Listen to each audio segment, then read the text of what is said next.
Hello everyone, नीलम की recipe में आपका एक बार फिर से स्वागत है। हमेशा की तरह मैं लेके आई हूँ आपके लिए बहुत ही ब्यूटीफुल सैलड डेकोरेशन। तो आप देख सकती हैं मैंने कैसे किया है। तो चलिए मैं आपको बताती हूँ कि मैंने क्या क्या वेजिटेबल यूज़ किया है इनको डेकोरेट करने में और किस तरह से मैंने यूज़ किया है।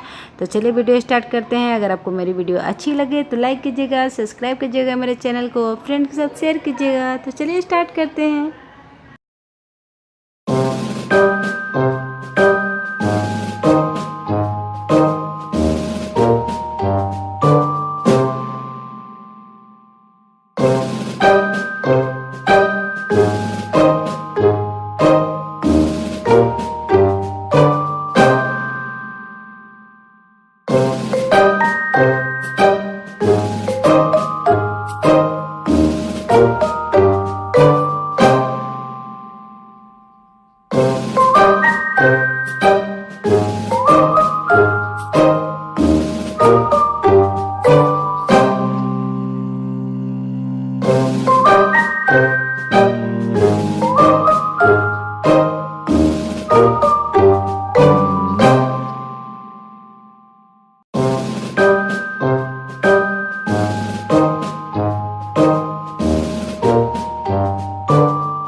मैंने आपको ब्यूटीफुल सैलड डेकोरेट करना जो बहुत ही ब्यूटीफुल अमेजिंग है और आपको मुझे उम्मीद है बहुत पसंद आएगी।